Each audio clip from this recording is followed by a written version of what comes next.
A person can only go so long before they become desperate from the lack of food and water. So this is pretty reasonable why people would break into a place storing food and water because they've been without food and water for several days. Gaza is cut off from the outside world in more ways than one.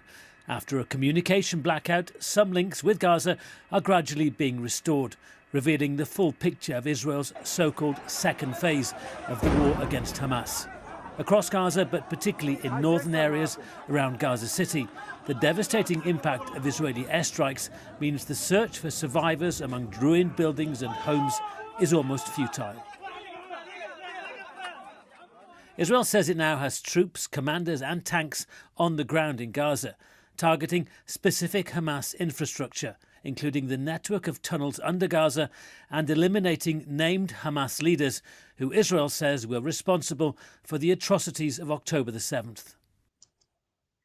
If they're just targeting Hamas agents, why are so many Palestinian citizens suffering? Why are so many kids being killed by Israeli airstrikes? It seems pretty odd how innocent people are being punished for the actions of a few.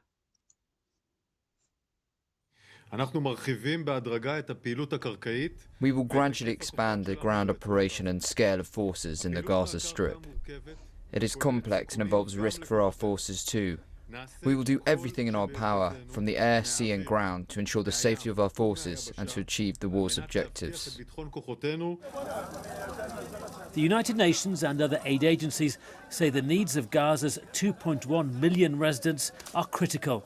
It says there are 600,000 internally displaced people who fled from the bombing in the north towards towns in the south where resources are scarce. While Israel today played down the scale of the crisis, insisting that food and water supplies were adequate, desperate families have even been looting food storage facilities and UN warehouses. In 1 week, we only had 80 trucks, 80 trucks, just above 80, right? That's when we say it's a drop in the ocean or it's crumbs, it's not a PR stunt, it's the truth. Because before the war, Gaza used to get 500 trucks every day. So in 1 week, we had just over 80 trucks. Israel has rejected some international calls for a ceasefire to allow the creation of an aid corridor, but says it will allow some more regular aid in through the Rafah crossing with Egypt. So, the Israeli government doesn't want a ceasefire to create an aid corridor so that citizens in Gaza can get aid. And this is because they don't want the citizens of Gaza to get aid, because they want to collectively punish them along with trying to take down Hamas. That is not something good guys should be doing. Fuel will not be on the list, as Israel says it will be stolen by Hamas. Israel's Prime Minister maintains that the military objectives of this war are his #1 priority. But in addition to those international concerns, there's an important domestic audience too, worried about what increased military activity in Gaza might actually mean. Mr. Netanyahu met this weekend with the families of the more than 220 hostages, Israelis and foreigners, still being held captive by Hamas in Gaza. He promised to exhaust every possibility to bring their loved ones home. And while many Israelis support their government's military aims, some of the families say it's time to make a deal.